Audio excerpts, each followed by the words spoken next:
Essa noite eu quero falar sobre Jesus Cristo. Quero fazer a pergunta: quem é Jesus? Muitos de nós temos cruzes gravadas em nossas Bíblias ou penduradas no pescoço, mas não conhecemos realmente Jesus. Você sabe, quando você chega ao Brasil, ao Rio de Janeiro, há uma enorme estátua de Jesus. É um marco do Rio, de dia e de noite. Ela tem 40 metros de altura. São 40 metros de uma ponta dos dedos à outra, com os braços estendidos. Alguém chamou este ano, neste país, de o Ano de Jesus. Uma das emissoras transmitiu recentemente uma minissérie sobre Jesus. Minha filha escreveu um livro chamado Só Me Dê Jesus. Há um movimento entre os adolescentes que faz a pergunta: o que Jesus faria? Quase todo mundo já ouviu falar de Jesus, mas milhões não sabem realmente quem ele é. Eles não o têm em suas vidas e em seus corações. E o mundo hoje está à procura de um Messias que venha nos salvar. Muitos anos atrás, o profeta Ezequiel disse: procurei entre eles um homem, mas não encontrei nenhum.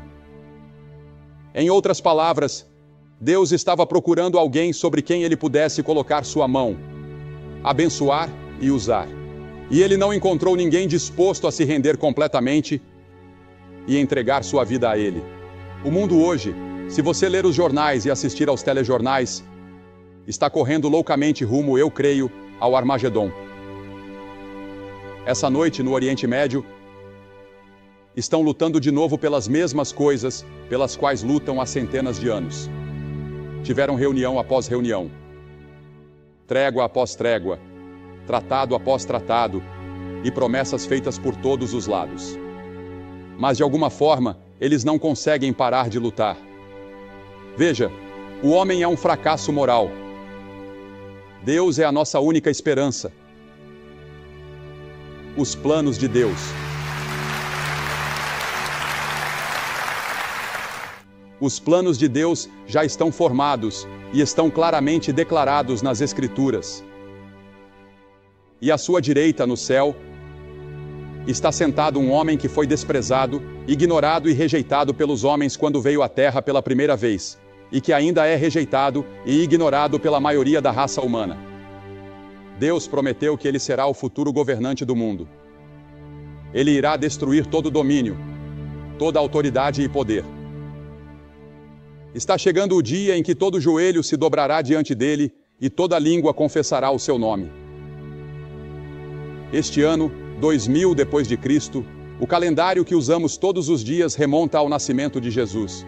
Não podemos fugir dele. Nossa geração não pode escapar de Jesus. Ao longo dos anos, tantas peças, livros, óperas e filmes foram feitos sobre Jesus.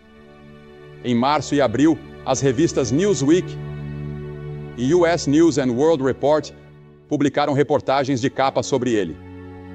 Na sua matéria de capa sobre ciência e ideias, a US News trouxe o título: Por que Jesus morreu? Por que há tanto interesse por Jesus hoje?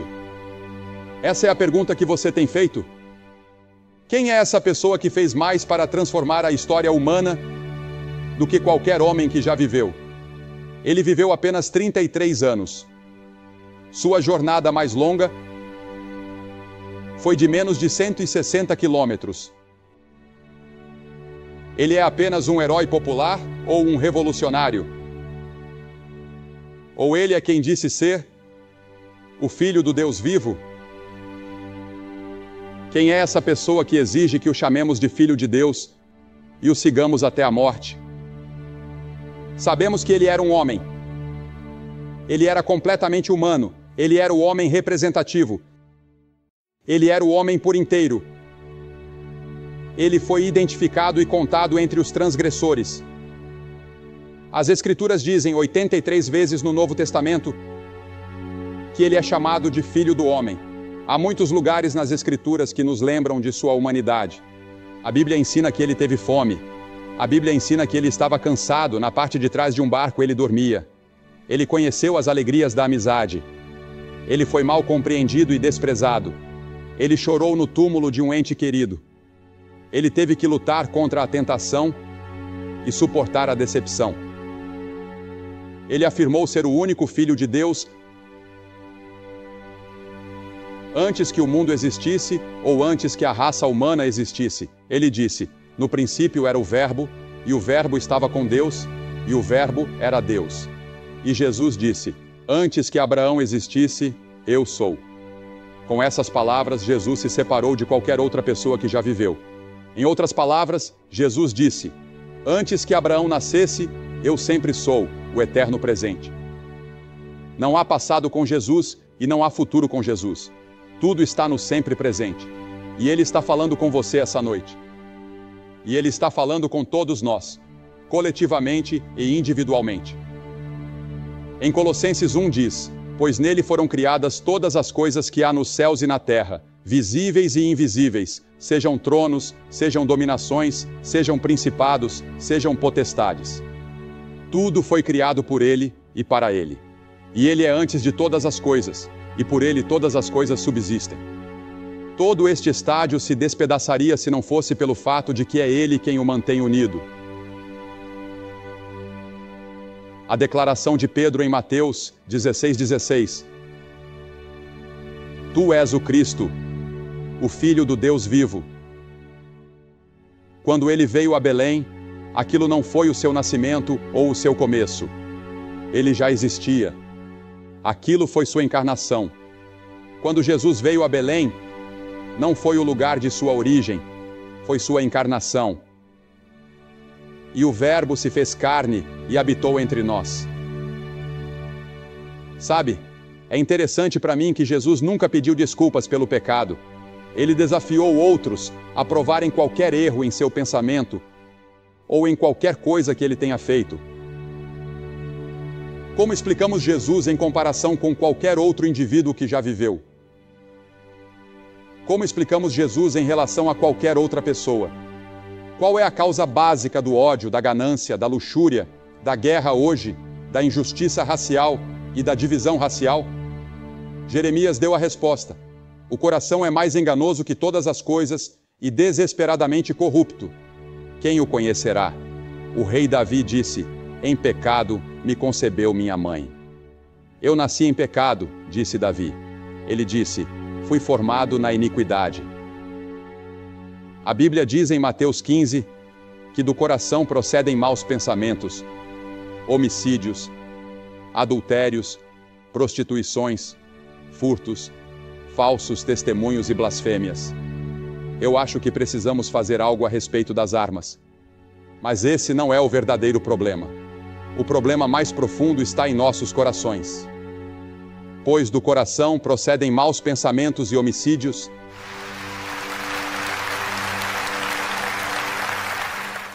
e adultérios, e furtos e blasfêmias. Todas essas coisas vêm do coração dos homens e das mulheres. Como você explica Jesus, sua autoridade? Ninguém jamais falou como este homem falou, diz João 7. Ele perdoava pecados. Nenhum outro profeta jamais perdoou pecados. Maomé não tentou isso. Buda não fez isso. Ninguém mais na história jamais disse: teus pecados estão perdoados. Ele também tinha autoridade sobre a natureza. Quando o mar estava revolto e a tempestade rugia, ele apenas levantou a mão e disse: cala-te, aquieta-te. E o mar se acalmou e a tempestade cessou. Ele tinha autoridade sobre as doenças. Toda pessoa doente que veio até ele com fé e que ele tocou, foi curada. Mas e quanto à sua morte? Diferente de qualquer outra pessoa que já existiu.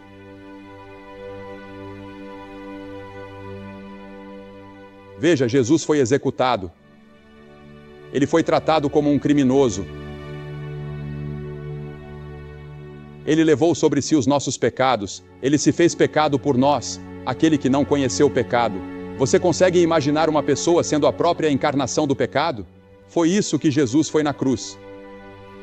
Isaías 53 diz: o Senhor fez cair sobre ele a iniquidade de nós todos. Em 1 Pedro 2:24 está escrito: Ele mesmo levou em seu corpo os nossos pecados sobre o madeiro. Miqueias diz que todos os nossos pecados foram lançados nas profundezas do mar. Eu estava lendo hoje sobre um lago na Rússia, que é o ponto de água mais profundo do mundo, com milhares de metros de profundidade. Nossos pecados estão sepultados nas profundezas do mar. As Escrituras dizem que por causa do que Cristo fez na cruz, Ele se fez pecado por nós. Ele foi executado por você. Ele tomou o seu juízo e o seu inferno. Você nunca precisará ir para o inferno. Você nunca precisará comparecer diante do grande trono branco se estiver em Cristo. Mas todos os outros irão. A Bíblia diz que chegará o dia em que Ele julgará o mundo inteiro. E você estará diante de Deus no grande julgamento. Centenas de vocês que estão aqui esta noite. E você não estará com uma grande multidão como essa. Você diz: vamos nos divertir quando chegarmos lá. Não, você estará sozinho. Você vai estar diante de Deus sozinho e prestar contas do que fez com Jesus e de como viveu a sua vida. E muitos de nós vamos ficar terrivelmente decepcionados e vamos clamar por misericórdia, mas será tarde demais. A Bíblia diz que clamaremos para que as rochas e as montanhas caiam sobre nós e nos escondam daquele que está assentado no trono, mas não poderemos. E a crucificação de Cristo é uma pedra de tropeço para muitas pessoas, porque parece loucura. A Bíblia diz: para os que perecem, é loucura. Muitos aceitam os ensinamentos de Cristo quando Ele diz: amem uns aos outros, mas param na cruz. É na cruz que você precisa chegar antes de realmente conhecê-lo. E você precisa confessar que é um pecador e precisa se arrepender do pecado. E a palavra arrependimento significa que você se volta, que você muda. Você está indo em uma direção na sua vida e está disposto a ir em outra.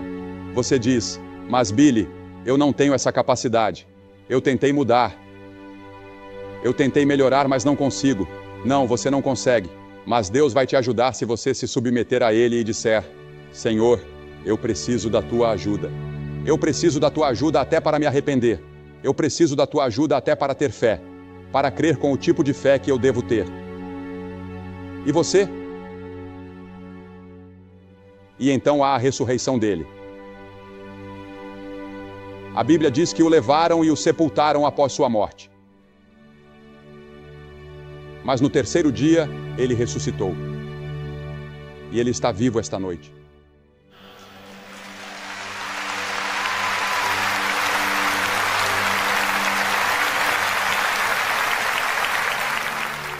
Quando alguns dos discípulos foram até o túmulo onde ele foi sepultado,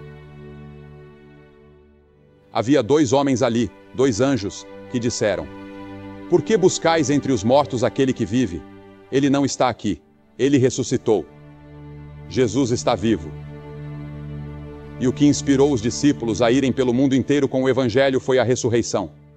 Estamos falando de um Cristo vivo, que pode entrar na sua vida e no seu coração hoje e te transformar, e transformar sua família, e transformar seu bairro, e transformar Nashville, e transformar o centro do Tennessee, e transformar todo o país, se o deixarmos.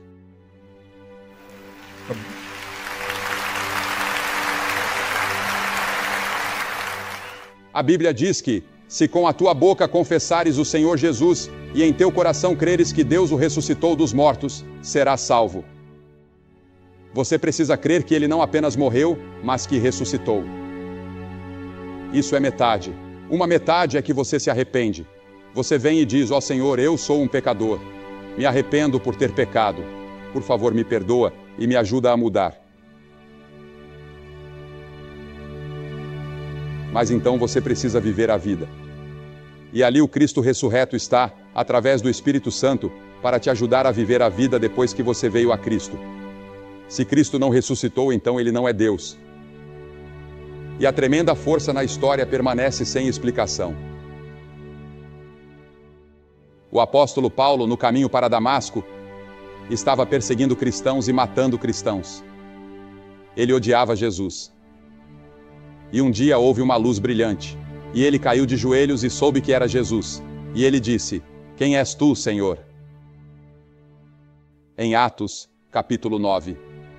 E essa é a pergunta que você precisa responder. Quem é Jesus? Essa é a pergunta da nossa geração. Quem é Jesus? Jesus afirmou. Se Jesus afirmou ser Deus sabendo que não era, ele foi um enganador. Se ele achava que era Deus e não sabia a diferença, ele era um lunático.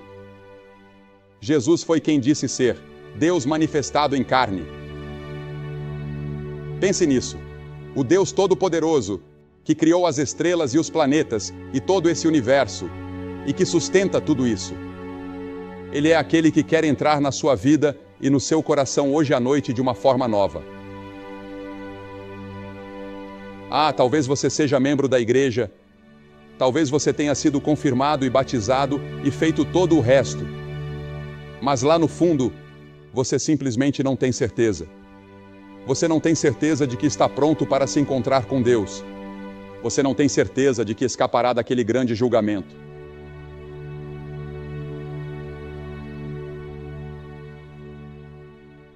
Você precisa encarar a pergunta que Pilatos fez. Que farei então de Jesus, chamado Cristo? Pilatos lavou as mãos. Esta noite, você pode lavar suas mãos e sair e deixar o estádio e voltar à vida antiga. E nada terá acontecido. Mas Paulo estava temeroso. Ele tremia, estava atônito, estava maravilhado. Mas ele fez a pergunta certa. Senhor, que queres que eu faça? E Jesus lhe disse: levanta-te e vai. E é isso que Jesus está dizendo a você nesta noite. Lá nas arquibancadas e aqui embaixo neste campo. Levanta-te e vai. Levante-se do seu assento e faça um novo compromisso com Jesus. E tenha certeza de que seus pecados foram perdoados. Veja, esta pode ser a única chance que você terá. O resto da sua vida é esta noite. Você pode não conseguir voltar a essas reuniões nesta semana. Você talvez nunca mais tenha outro momento como este, quando o Espírito Santo está falando com você, como está falando esta noite. E Jesus diz em Apocalipse 3:20: Eis que estou à porta e bato. Se alguém ouvir a minha voz e abrir a porta, entrarei e cearei com ele. Jesus está batendo na porta do seu coração nesta noite. Ele quer entrar no seu coração. Ele quer mudar sua vida. Ele quer ter um impacto na sua comunidade, na sua família e na sua vida. Ele quer te dar paz e alegria que você nunca conheceu antes. Ele quer perdoar todos os seus pecados e quer te dar a certeza de que, se você morrer esta noite, irá para o céu. Você pode ter essa certeza esta noite antes de sair daqui. E eu vou te pedir que faça algo que talvez seja muito difícil para você. Mas quando Jesus morreu naquela cruz, Ele estava morrendo por você. Porque Ele te amou. E Ele está te pedindo que venha e abra seu coração para Ele esta noite. E se há qualquer dúvida na sua vida sobre seu relacionamento com Cristo, levante-se do seu assento agora mesmo e venha ficar aqui na frente, neste lindo campo que prepararam. Se você estiver com amigos ou parentes, eles vão esperar por você. Venha e fique aqui.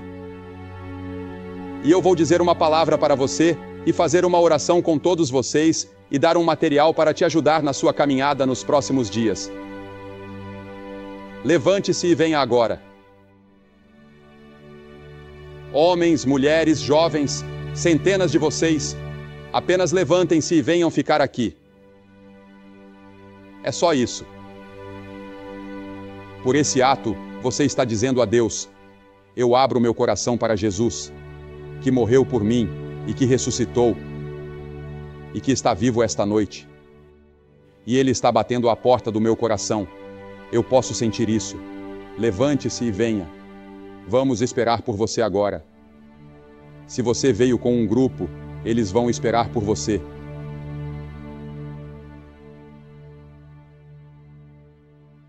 Se você veio de ônibus, eles vão esperar. Há tempo de sobra. Este é o momento mais importante da sua vida. Não perca. Rápido. lá de cima das arquibancadas, levante-se e venha. Vai levar alguns minutos, vai levar uns 4 ou 5 minutos. Então venha. Estaremos aqui para orar com você, conversar com você e te ajudar.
Agora, enquanto vocês ainda estão vindo, eu quero dizer uma palavra a todos vocês que estarão assistindo pela televisão e vocês podem fazer seu compromisso aí mesmo, onde estiverem. Você pode estar em casa, pode estar em um quarto de hotel, eu não sei onde você está, mas Deus está falando com você, faça seu compromisso.